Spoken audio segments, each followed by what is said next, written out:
Hey everybody, we are live. Welcome to another edition of Boston Straight Shooters. I'm your host for this evening, Steve, aka Negative Ned. Frank is away on business again, so he won't be joining us. This is the show where we talk about the Bruins, Patriots, Red Sox, and Celtics, and get you all caught up to speed on the goings on in Boston over the last week. And without further ado, we'll get started, and we will talk about the Bruins first. We'll talk about the Bruins after the trade deadline first. Let me see if I can try to post the link here so you guys can join the show. We got a ton to talk about. The Bruins after the trade deadline. We have the Celtics had some games against some top teams in the West, and the Patriots have been making a slew of free agent moves. Another free agency has kicked off for their off season, and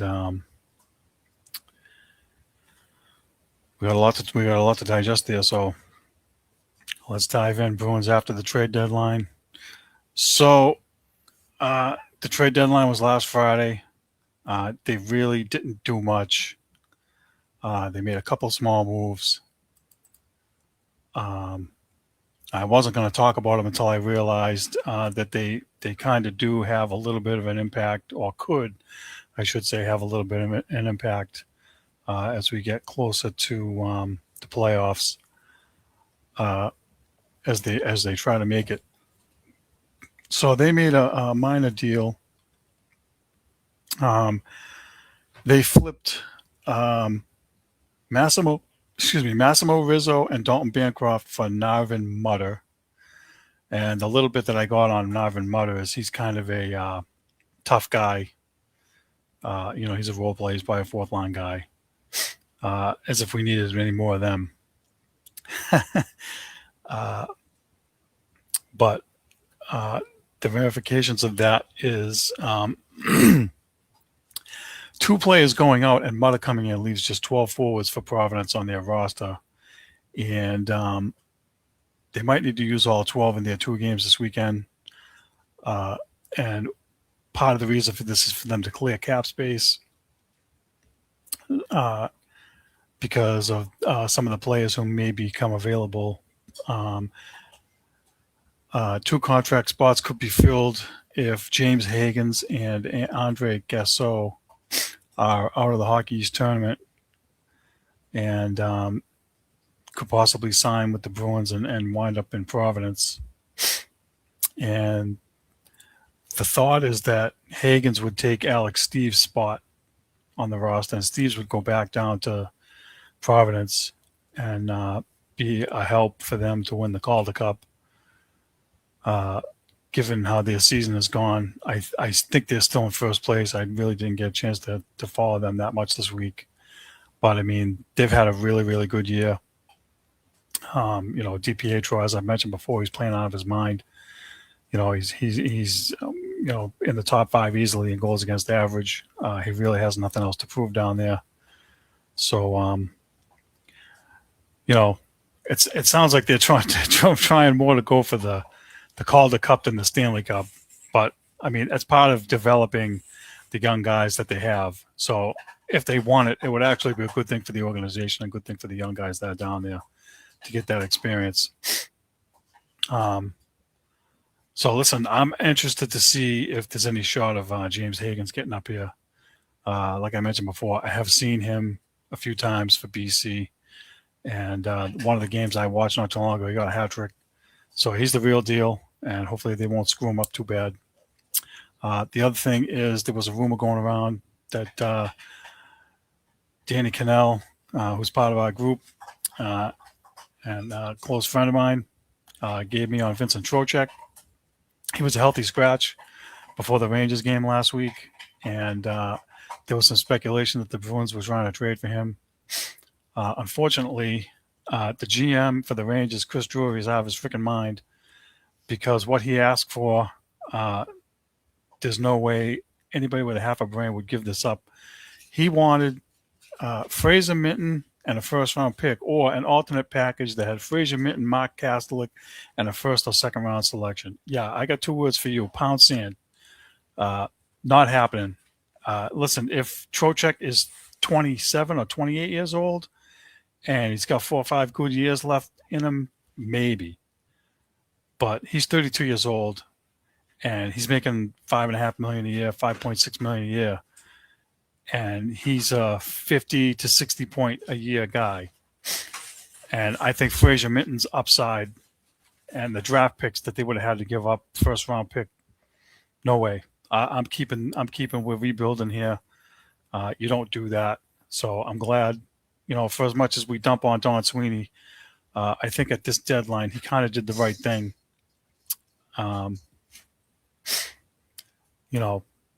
By not going too cuckoo. This team is not built to go far in the playoffs if they even make it. It's not that kind of team. It's not like it was a few years ago when they added some pieces and really put them over the hump, when they should have won. So, the rebuilding continues. And I'm actually looking forward to see what they're going to be able to do in the draft this year with the extra picks they got. Hopefully they won't screw it up. So quiet trade deadline. They had kind of a tough week.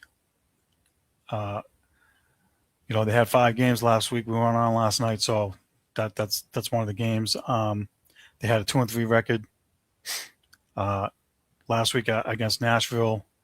6-3 loss. Horrible game. They just looked flat. They didn't have anything. Couldn't score. Couldn't buy shots.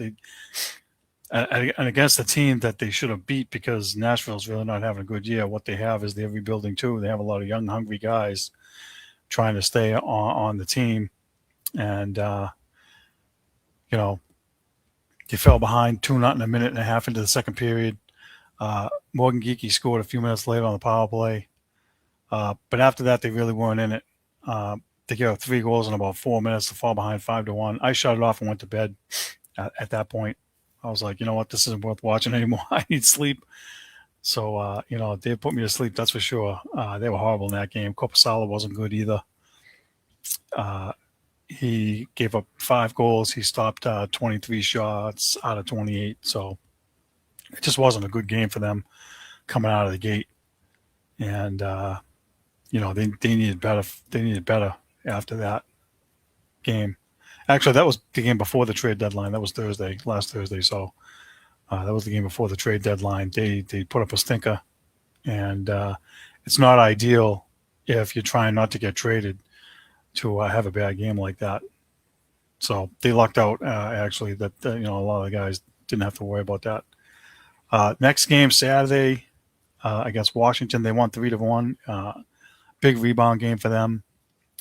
Washington came into the game having traded away longtime defenseman John Carlson.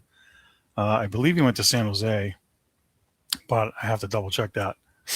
But that's a big blow for them. He was there for, 16 or 17 years, one of their top guys. And, typical Washington, though, Tom Wilson's going to muck it up. You already know what you get with that guy. And Washington played hard. They didn't mail it in, despite that. So, it was a good game. It was a good up and down game. Saturday matinee, national TV. Pavel Zacha scored 4 minutes into the second period on the power play. The power play, for the most part, continues to be good, except for last night, which we'll get to later. Washington tied it at 1 3 minutes later. But the Bruins did a pretty good job of holding them off the rest of the way until Arvidsson scored 4 minutes into the third. That's his 18th goal on the year, and he only got 20 last year, so he's got a pretty good shot to eclipse that. I wouldn't be surprised to see him get close to 23, 24 goals, which is more than I thought he was going to get when they traded for him.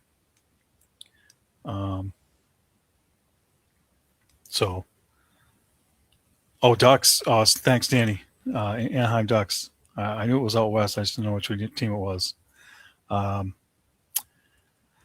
so listen, they Zaka scores, they hold him off for a while, and then Elias Lindholm gets the empty netter with 24 seconds left. Jeremy Swim was sharp in the game, stopped 22 of 23 shots. Uh, there's been games where he looks sharp, and there's been a few others where he has not. This is one of those ones, and they're gonna need much more of that if they're gonna make the playoffs. So we'll see. So good win for them.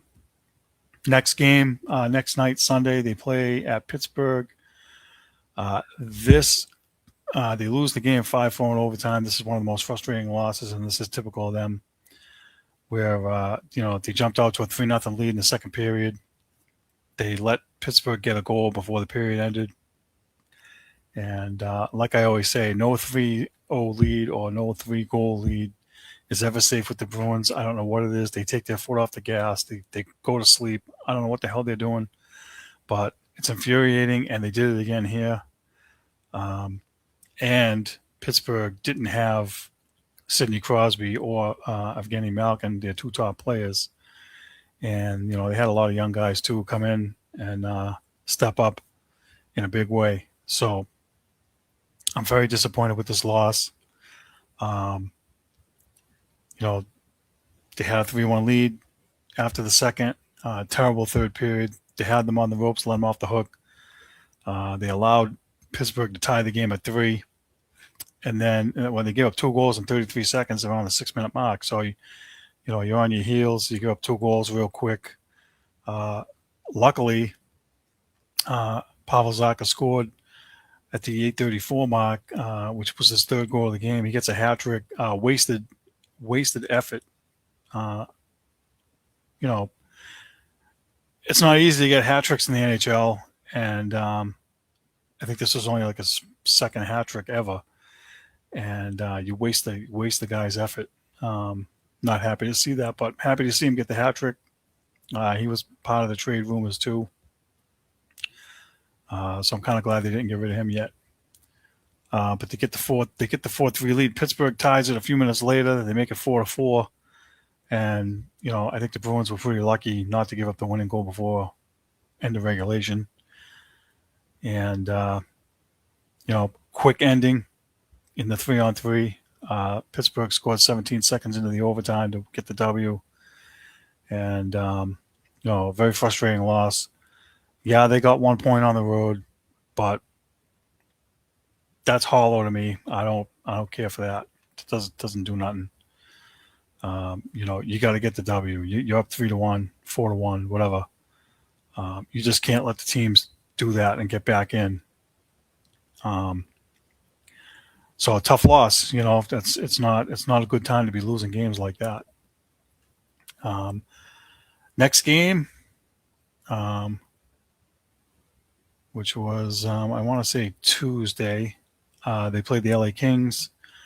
Kind of a boring game.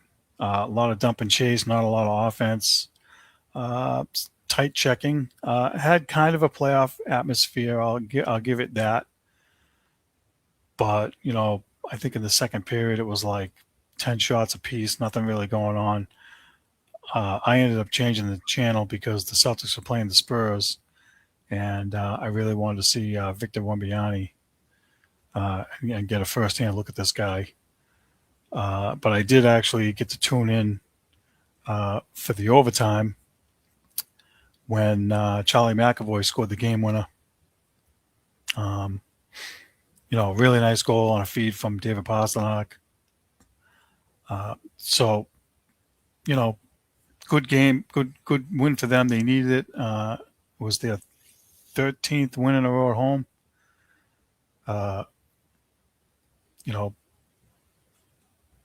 It's a good sign that they're winning games at home like this because it hasn't been that way for a while. Where's my notes?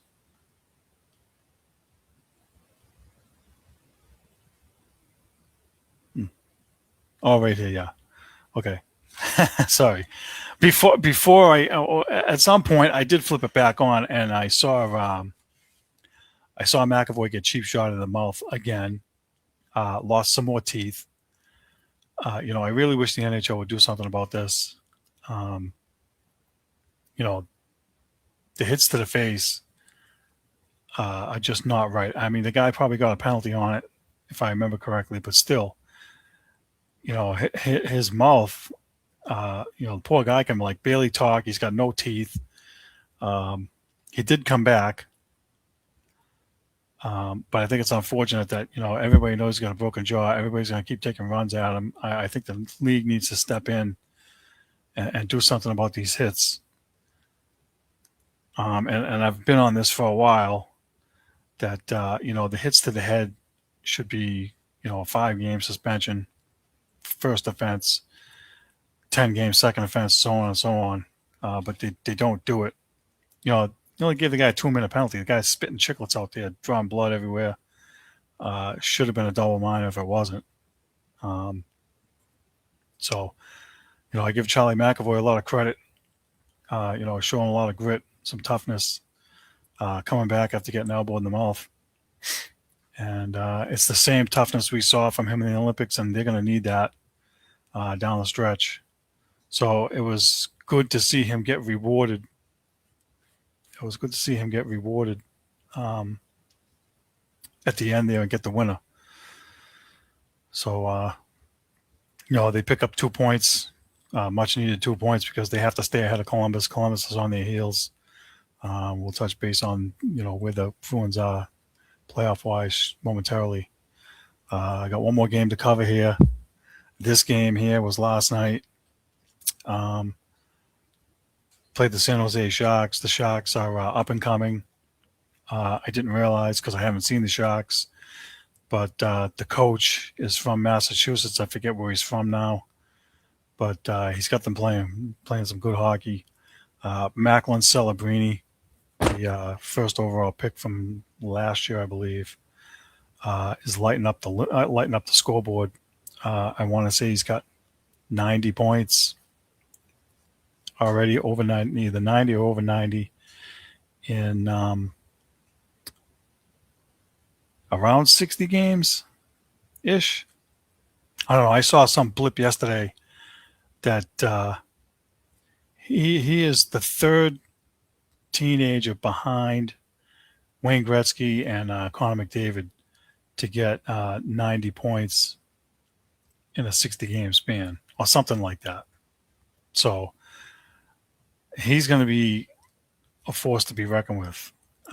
That's some pretty damn good company you keep in there. So he's tough. But the Bruins, they had a shot right in the beginning of the game. Middlestat all alone in front, couldn't capitalize. Their goalie played well. I forget his name now. I should have had it here. Made a huge stop, and then a few minutes later, San Jose scored to go up 1-0. The Bruins actually carried a lot of the play. They had a lot of scoring chances in the first period. They had 13 shots on goal, but they just couldn't make a dent. Their goalie was playing really well. They fell behind 3-0 in the third. They gave up a bad shorthanded goal. This is the 8th shorthanded goal they've given up. Now, this is becoming a real problem over the last few years. Jim Montgomery couldn't fix it, and neither could Bruce Cassidy. So they fixed the power play immensely. I mean, for them to be in the top 5 or 6 and be around 25%-ish for, the power play, but to give up 8 shorthanded goals, it's just not good enough. You're not going to win enough games to get in the playoffs if you keep doing that. So that's an area that definitely needs to get cleaned up. They got to fix that. They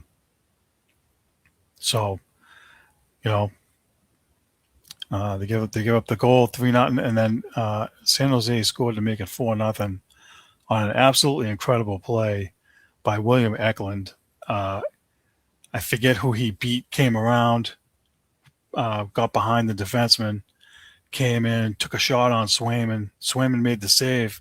Puck bounced in the air, and the guy, as he was kind of off balance, swatted it out of the midair into the net and fell. I mean, amazing hand-eye coordination. Highlight reel goal. Real good play. He's probably another one of the young up-and-coming guys. Just really incredible. Just incredible. And the Bruins defense, I think it was might have been Aspero. He had kind of a tough night. That guy. He left he left Swayman and hung out to dry a couple times. He's been playing kind of bad lately. Fraser Minton scored 10 seconds later. So you're thinking there that the Bruins will get some life. But they couldn't make a dent against that goalie. And they had a lot of chances. They just couldn't get through. And, I think they got another goal later on, with like a minute left. But they lose the game 4-2. They had 40 shots on net. So their goalie stood on his head and won the game.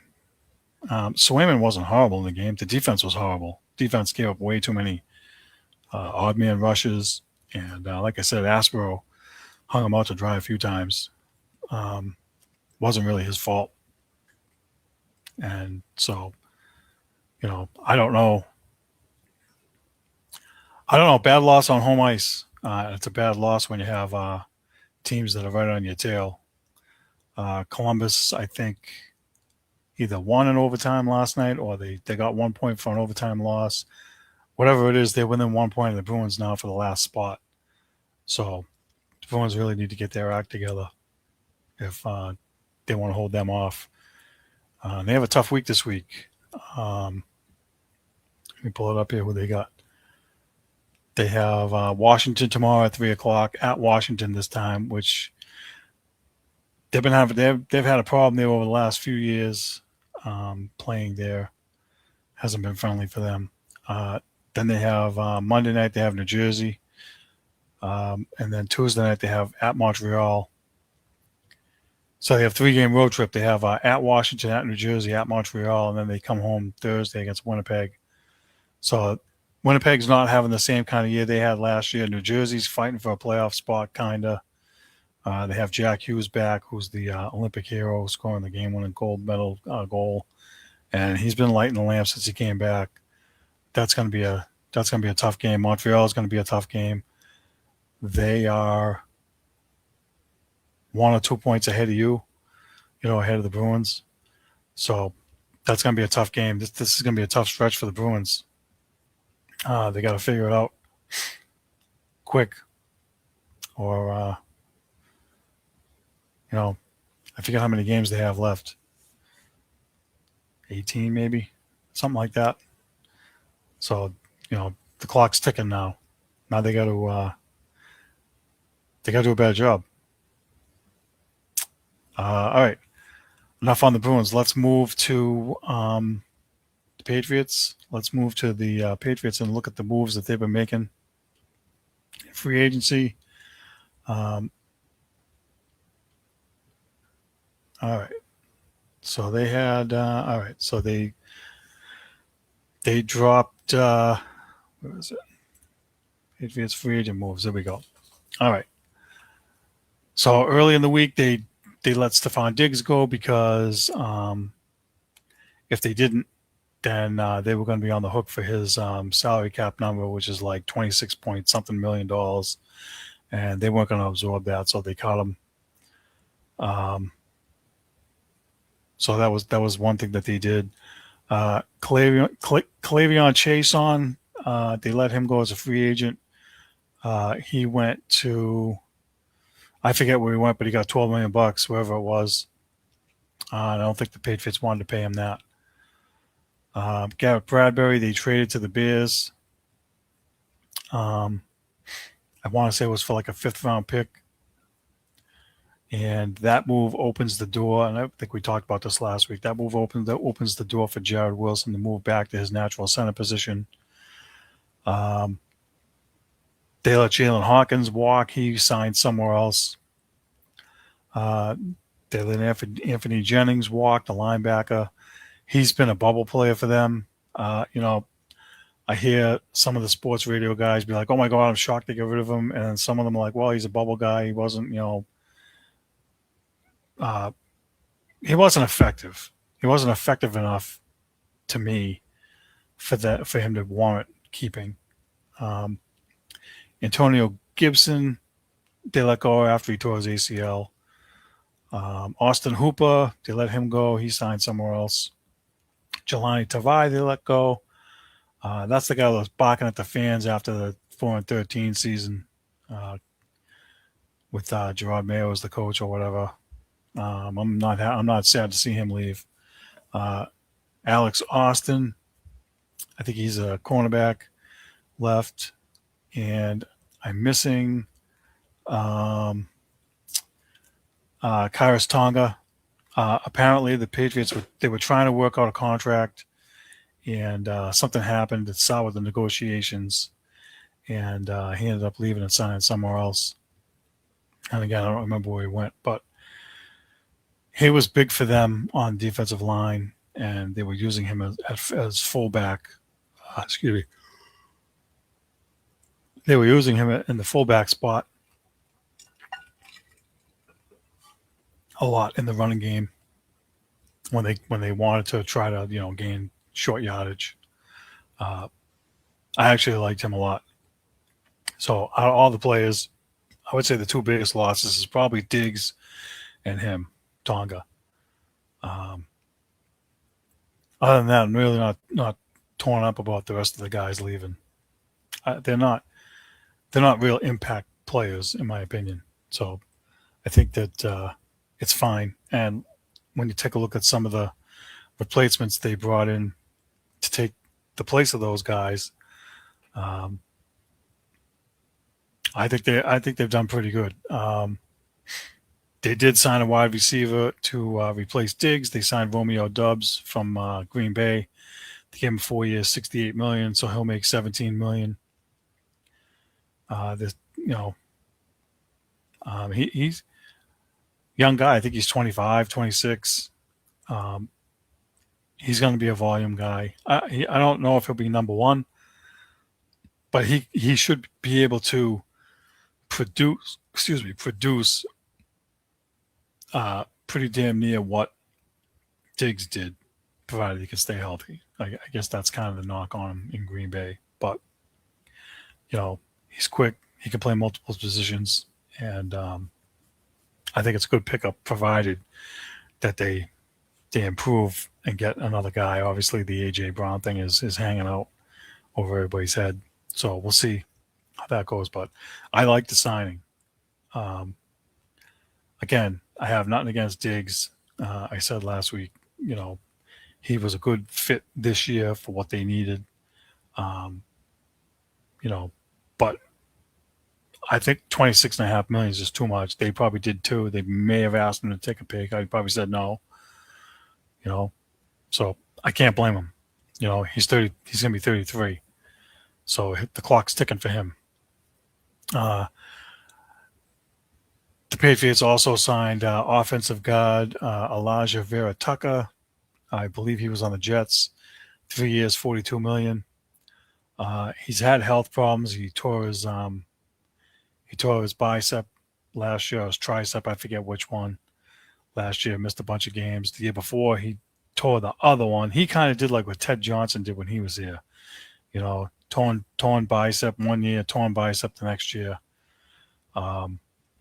Unfortunate, but when he's in there, he's a good player. He will, if healthy, stabilize the line. That's kind of what I wanted the Patriots to do, is sign a veteran guy, and they did. And so now you don't have Jared Wilson there in that spot. That's a huge improvement in my opinion.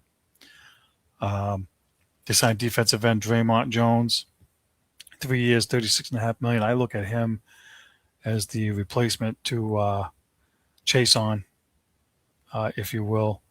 He's he's he's not going to be like pass rusher, Matt Judon type, get 9, 10, 12 sacks, but I think he can be effective and do what Chase on was doing. And so he's a defensive lineman. I still think they need to get another guy there, but I don't think they're going to spend $30 million a year to do it, which we'll get into later on. They signed safety Kevin Byard, if that's how you pronounce his name correctly. He was on Chicago last year. He played previously with Mike Vrabel in Tennessee. 1 year, $9 million. He led the NFL this year in interceptions with 7. I think that's a good pickup. I think he's an improvement over Jalen Hawkins. He's a veteran guy. I think he's 30 or 31. Maybe he's a little older. But whatever it is, he's a veteran guy. He had a good year last year. And, I like the move. He definitely should be an improvement over Kyle Duggar, who they had to let go or trade or whatever last year. So, listen, that's a good move. The secondary should be in better shape, in my opinion. They signed fullback Reggie Gilliam for 3 years and $12 million. He was on the Bills. This is a great move for the Patriots. They have not had a fullback here, a legit fullback, since James Devlin retired or left or whatever. Too many times watching the Patriots last year, and actually over the last few years, these guys run into the line and it's like they get stopped. No yardage or 1 yard or a loss of 1 or 2 yards. Like, they've needed a fullback for a while. And this guy can catch a little bit out of the backfield. He won't be like, Shane Vereen or, James White or Tom Rathman or any of those kind of guys. But he'll be a guy that can make a few catches here and there. And he should help open up holes in the running game. There were too many times where the Patriots needed some, 3rd and 10, make a 20-yard bomb. Then you got 3rd and 1, and you can't get 1 yard. So this is a big move. I like the move. I think this is going to fit well with what they want to do on offense, much like they had before, like I said. They signed linebacker KJ Britt. There were no contract details for his signing, but to me, he would be in the Anthony Jennings, Giovanni Talai replacement category, if I had to guess. You got to have depth there. I think the linebackers is thin. I want to say also that they did not tender Jack Gibbons, who, filled in when Robert Spillane was out. I think he's good in a backup role, but if you have to rely on him to start, it's probably not ideal. Maybe this guy's a better fit, KJ Britt. I don't know.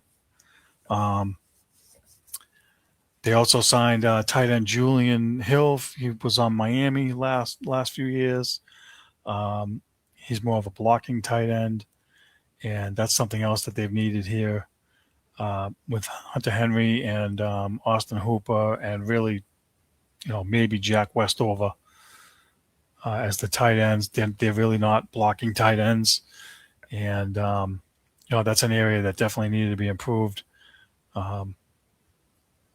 So I think they've done that here, and it's good to see. It's good to see some of these moves they made. They also signed another safety, Mike Brown.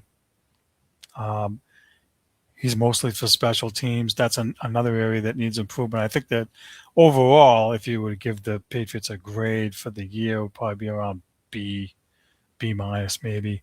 They did have some, a few issues here and there, but for the most part, they were way better than they were the year before or the last few years. Even with Belichick here, special teams was a bugaboo.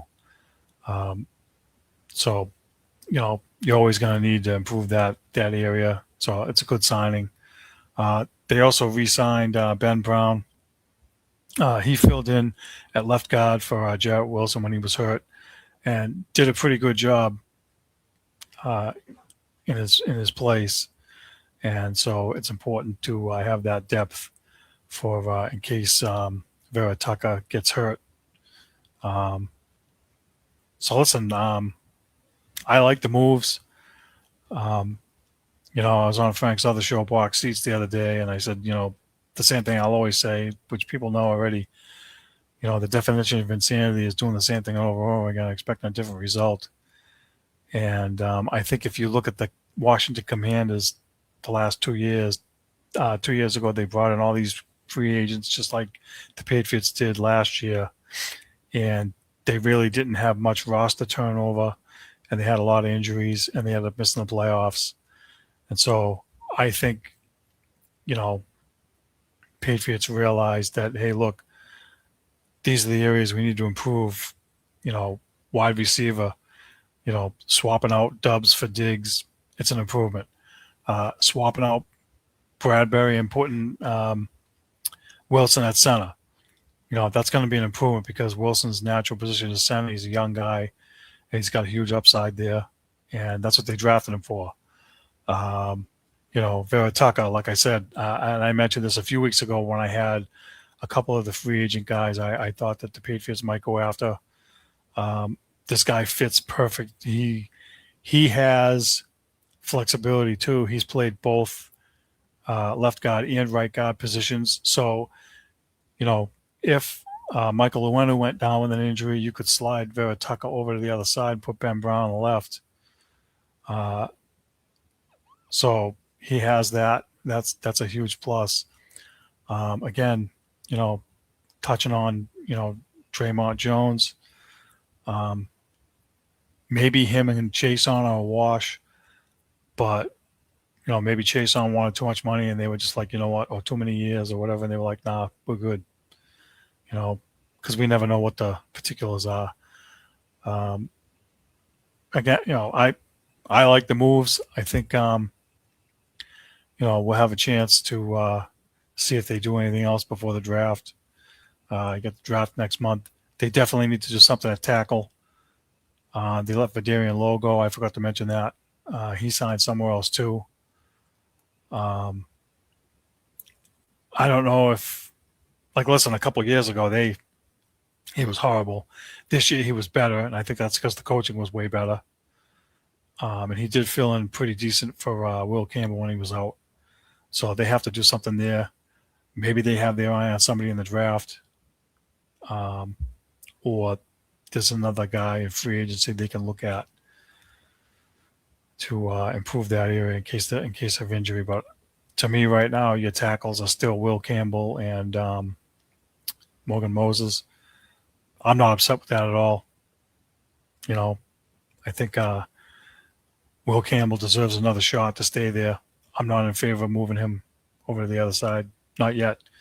Unless you were able to sign like a top all-pro or top free agent left tackle or trade for one, you know what I mean? Then those guys are making big bucks now too. So I don't I don't think it's the right move right now. You're going to kill Will Campbell's confidence. I think leave him there. Let him learn. I mean, we talked about it. Most of the games that he played, he was 180% better, 180, a complete 180 from what they had the year before. It was the games against Myles Garrett, Max Crosby, those kind of guys where he struggled, and he's going to struggle. Myles Garrett, 25 sacks, all pro every year. You feed him to the wolves kind of thing. But he'll learn, he'll get better. So that's good. I don't want to see them mess around with that just yet. Not in favor of that at all. So listen, I'm encouraged. I think the Patriots' schedule is going to be more difficult this year. So I would not expect 14 wins again. And everybody, hopping last year about the easy schedule and all the breaks they got that broke their way, and they did, because you have to have some of that. But I think that they're going to be in better shape to withstand the tougher teams this time around. So, it's early. I think they should definitely win 10 to 11 games still. I think they can't slide back and win 7 or 8 games after what they did this year. That I don't see that. It can't happen. Well, anything can happen, but for their growth and their progress, it can't happen unless they have like a slew of like major injuries that really decimates them and they can't overcome them. So we have one more bit of Patriots news. Christian Barmore had a hearing on the 9th. He had a misdemeanor assault and battery charge. It was dismissed. The case was dismissed, and today the Patriots had a decision to make on him today by 4 o'clock to cut him or keep him, and they kept him, which means that his $12 million for this year is fully guaranteed. And, of course, the sports radio guys, at least one of them, was like, he's a risk. I don't want him here. They shouldn't keep him, blah, blah. I think that, when the charges get dismissed, that should say something about that whole thing. And I know he had the other incident with the Providence police, but maybe, and this is a maybe because we never know, but maybe having Milton Williams next to him, and having him here can rub off on him to get him on the back on the path of straight and narrow. He's going to get $12 million now. It's guaranteed. He should clean up his act, so to speak, or whatever. And, the Patriots are better with him than they are without him. Because if you let him go, who are you going to get? And the other thing is that the Patriots have not been good over the last bunch of years with re-signing their own guys to second contracts, right? I know the sports radio guys have covered it a gazillion times, and I want to say it's been like 10 years since they like re-upped any of their own guys for a second contract, second go-around. You got to start showing some faith in the young guys that you're drafting and developing. And, you cannot undo the goodwill that you got last year from buying into Mike Vrabel and his program. And I think that after a while, when Belichick was playing those games early on, and for much of the 2 decades that we had Tom Brady, it worked because they won a lot. Right? When they started losing, I think you lose credibility, and then you don't sign your own guys. And so guys come in, and they're like, hey, I signed here. I'm killing myself. I'm buying into what you guys are selling. We had a good year, blah, blah. Then you don't re-sign anybody. It's a bad look. So I think in this particular case, those 2 guys are really a 1-2 punch in the middle of that defensive line. I think it's a good move to keep them because I don't know who else you're going to get. The defensive linemen and defensive ends don't grow on trees. You can't just go pluck them all. They make big bucks. You've invested heavily in Milton Williams. And, I feel like if you don't have Barmore there or a competent or comparable replacement, you're kind of hanging the guy out to dry. And you still send a bad message to I still want them to re-sign Christian Gonzalez. Elliot Wolf made some comments like, hey, he's under contract. We want to keep him here, blah, blah. It's a ploy. My guess is Gonzalez wants big bucks. It's a no-brainer, right? He's going to get between $30 and $35 million a year. And if it's not going to be here, it's going to be somewhere else. And I've already made my feelings known. I want them to re-sign him. Because the shutdown corners just don't grow on trees, and the way he played in the Super Bowl, he was their best player. And also the difference last year between when he was in the lineup versus when he was out of the lineup was a complete 180 also. It was a night and day. And, when you can have half of the field shut off and make teams one-dimensional, that's a huge plus. And to me, he's worth it. So we'll have to wait and see. Lots of time left to dig in on the Patriots as they move forward in free agency and the draft coming up. Let's switch gears. Let's talk about the Celtics. Let's talk about Jayson Tatum's return. Jayson Tatum returned last Friday night against the Dallas Mavericks.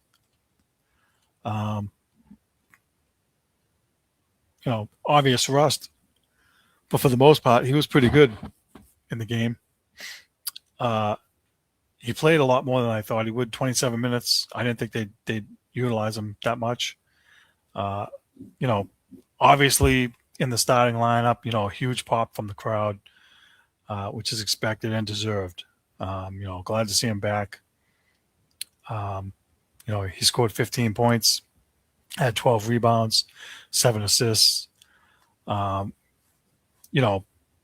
first quarter was close. After that, the Celtics kind of took over. Jaylen Brown had 24 points, 7 rebounds, 7 assists. Neemias Queta, 16 points, 15 rebounds, another big game for him. Derek White had 20, Peyton Pritchard 18. The rookie phenom for Dallas, Cooper Flag, only had 16 points. He was 7 of 23. You can see the upside there, though, for sure. He had 8 rebounds. But overall, they're rebuilding. They're not a good team. So, I expected the Celtics to kind of pace them. Good game. Good to see, Tatum getting in the flow. And so, I hope he's 100%, but 90% him's better than nothing. He looked pretty good. Again, I think he was 6 to 15 from the floor, but it's rust. It's his first game action. Practicing in the G League 5-on-5, and then practicing with your teammates, and that's a completely different thing. But good game by them.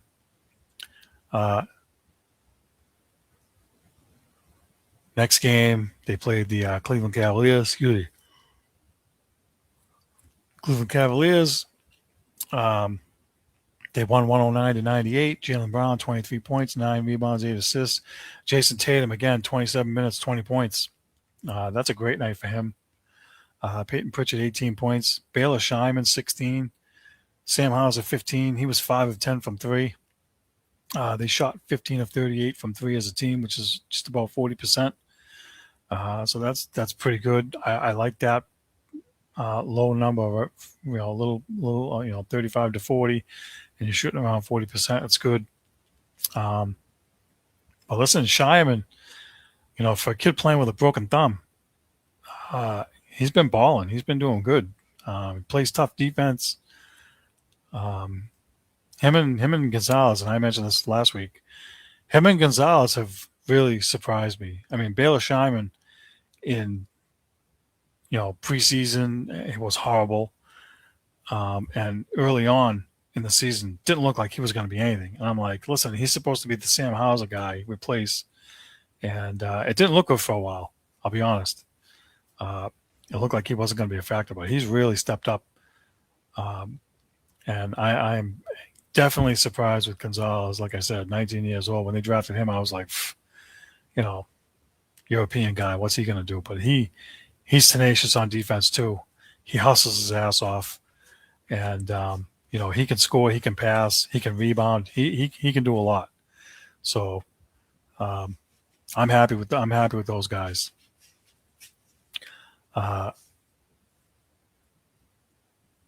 Next game, Spurs game. This is the game where I was watching the Bruins and I flipped it over because, like I said, I really wanted to see Victor Wembanyama.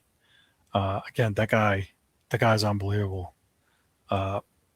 one of the guys on Frank's show, Damian Jones, he calls him the cheat code, and I can see why. 39 points, 8 of 15 from three. The guy's 7'4" inside. You can't stop him. You know, you got to shoot over him. Good luck with that. He's just ridiculous. Um, so, you know, the Celtics are hanging in there. It's a close game in the second quarter, and you know, they lost the game 125-116, but you know, they lose Jaylen Brown in the second quarter. We're going to talk about this right now. He got ejected. He got 2 technical fouls, which is automatic ejection. So listen, it was close until he lost control of the ball with about 3 minutes left. The ball went out of bounds. He was actually pushed by Stephon Castle, and the ref was standing right there. Now, I was watching, so I saw this, and it's debatable who sees what. You know, in whatever you read, it's like, oh, it was a gentle shove. The sports radio people, you know, are like, oh, it wasn't nothing, this and that. I don't care how easy or how hard the shove was. He shoved Jaylen Brown out of bounds. You cannot do that. And with the ref standing right there, he took a nutty and lost it. He went after the ref and started yelling at him. The ref gave him a technical foul, which is, you know, was his first tech. And then, you know, the Celtics, the coaches and stuff, players are trying to keep him away. Something got said, or he said something, and then he went back towards the ref and started pointing at him. And so another ref that was on the other side of the court actually gave him the second technical, which is a no-no to me. You're not even involved. And this is the thing that I hop on with hockey, is you have 2-ref system. You have one ref that's in the corner, and I know I'm crossing sports, but it's kind of the same thing. You have one ref in one corner. There's a penalty that happens, doesn't blow the whistle. The guy from the other, you know, a possible penalty happens or doesn't happen. The ref is standing right there. Other guy down the other end calls a penalty. It's like, what the hell were you just watching? That wasn't a penalty, right? And I'll use the Bruins as an example because they get victimized by this a lot. Let's say it's a hook or a trip, right? That wasn't really a trip. The guy fell down. This numbnuts back here decides he's going to blow the whistle and call it. And the other guy's standing right there. So, I didn't see nothing. So even though Jaylen Brown was yelling at the ref and yelling at him and pointing at him and doing this nonsense, he still, I don't think, was ready to tech him and a second time and throw him out of the game. And this bozo back here decides, oh, well, you know what? I'm doing this. And I can definitely see why Jaylen Brown gets frustrated. And I know that I've said this before. I want the guys to, you know, these guys think they get fouled on every single play. Jayson Tatum does it. Jaylen Brown does it. A lot of the superstars do it. LeBron does it, right? They think they get fouled every single play. They're throwing their hands in the air and they're yelling at the ref. Meanwhile, the ball's going the other way and the guy's getting a layup. And so in those cases, I'm like, guys, can you just like forget that and like play defense? Like, can you stop that? They're not going to call every single thing. In this case, though, Brown had the ball. The guy shoves him. Ball goes out of bounds off Jaylen Brown. He's not wrong. And I am absolutely infuriated with the refs. He's mad, and he made a tweet during the game and said, "This the ish I be talking about," and I don't blame him. You know, I don't know why they couldn't challenge the play. I don't know what the rules are for that, but to me, they should have like replay assist from New York or whatever, like the NFL does, where they buzz down to the ref and be like, listen, that like Stephon Castle gets the foul, not Jaylen Brown. It's Celtics basketball. Something like that, and fix the call. Okay? And then, the ref made some bogus bullcrap thing about, you know, the ball went out of bounds off Jaylen Brown, blah, blah, blah. Like, I don't even remember what the hell he said, but it was bullcrap no matter what. These guys covering their rear end in the pool report. Like, take that pool report and turn it sideways and stick it where the sun doesn't shine. Like, I'm sick of this crap. And I want to make mention, too, Jaylen Brown was not fined. So that tells me that the league realizes they made a boo-boo. And the other thing, too, is, I don't know if they rescheduled this game, but this is a primetime game. It's on national TV. You want the superstars in the game. So you complain that the players use the load management and miss the primetime games and give penalty and, the commissioner's all bent out of shape. Then you throw the superstars out of the game. What are they watching? The refs. You're not there to watch the refs. You're there to watch the superstars. You don't do that. That was piss poor in my opinion, and it shouldn't happen. I don't blame Jaylen Brown for going off. This is the second time now. I remember the last time they played the Spurs. They got 20 foul shots. The Celtics only got 4, and he complained. Again, rightfully so. I watched that game too. That game, the Celtics got screwed. They got no calls. It was one-sided, and that leads into the whole games being rigged. The sports books, blah blah, the whole 9 yards. That whole thing rears its ugly head. So, you already had the Tim Donaghy scandal with the refs. You want to continue and make another scandal with the refs we got now? Keep going, because it's not good. It's ugly, and I don't care for that. I think that they need to do a better job and clean that up. I just don't like the way that went. So, he just says you can't have marquee matchups with superstars that people are paying big money to see and throw them out of the game. And then last night they played the Oklahoma City Thunder, who was the top team in the West, and they were minus Tatum and Derek White. Excuse me. And I got to watch the second half of this game because I was watching the Bruins, so I missed the first half. But I got to watch the second half. It was a good game. It was entertaining. They stayed tight with OKC. Lots of good defense. They made lots of up and down offense. Whatever you want to call it. It was good basketball. I enjoyed it. The Celtics had a chance at the very end to win it. But Jaylen Brown, 34 points, carried the team again. Peyton Pritchett, 14. Gonzalez and Shyman, 11 each. The 3-pointers, they were 13 of 42 from 3, which is 31%, which is not great.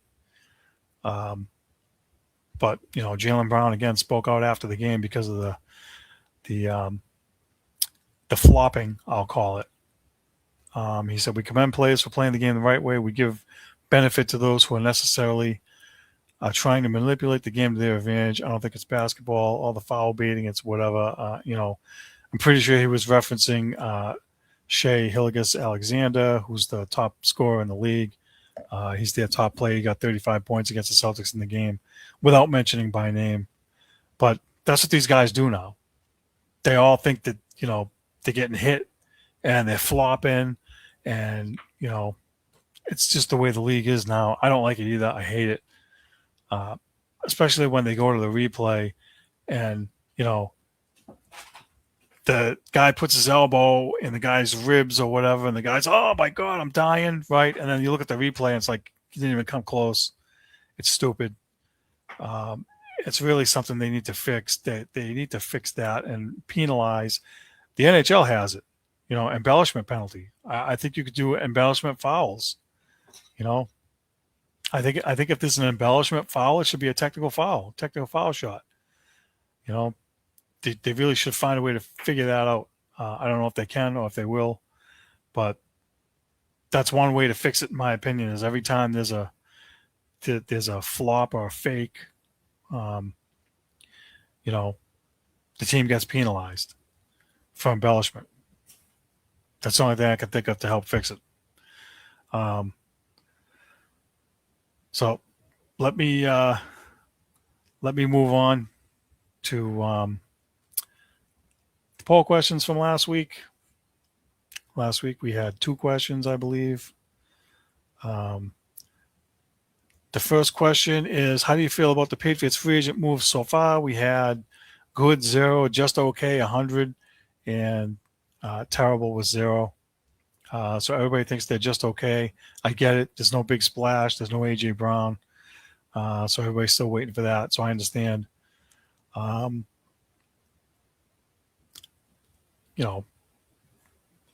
think they're better than they were last year, though. They're not worse. I'd put it that way. Next is, do you like the Patriots signing of Romeo Doubs? Yes, good move, 67%. No, not good enough, 33%. So listen, the jury's going to be out on, what everybody thinks about him being here. We have time. So we'll see. Now we'll move on to the predictions. Last week's predictions. Whoops. Let me get this right here. Come on, you. Where are you? Oh, yeah.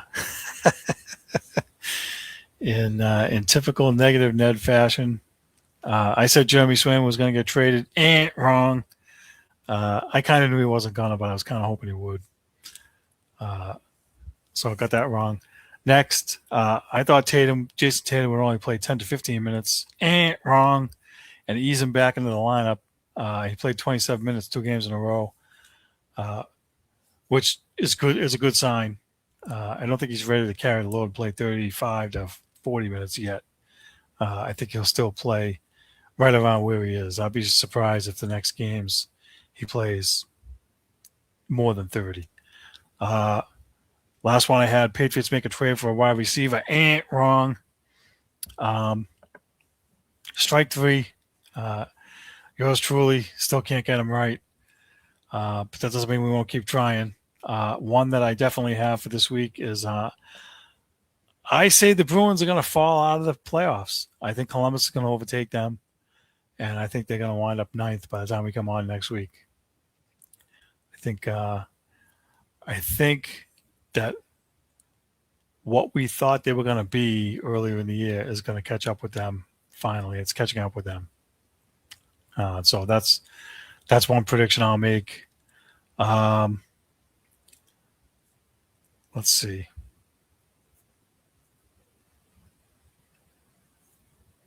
Boy, I'm drawing blanks. I say the Patriots continue to pursue AJ Brown, and I think there's a chance they can get the deal done.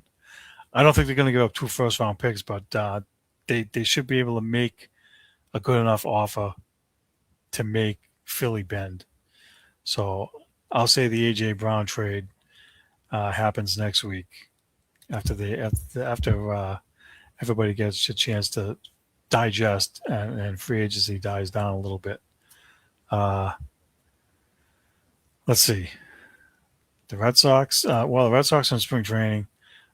Really haven't been paying attention to them. They got the World Baseball Classic going on. They have 2 weeks left before the season opener. I don't have anything on them, so we'll have to wait. I think I'm going to stop there for now. I'm going to stop there. I'm already getting enough wrong anyway. 2 wrong next week won't hurt as much, maybe. So that's it for the show. You're watching Boston Straight Shooters. We're on every week. Be sure to catch us on YouTube. I want to thank you all for tuning in.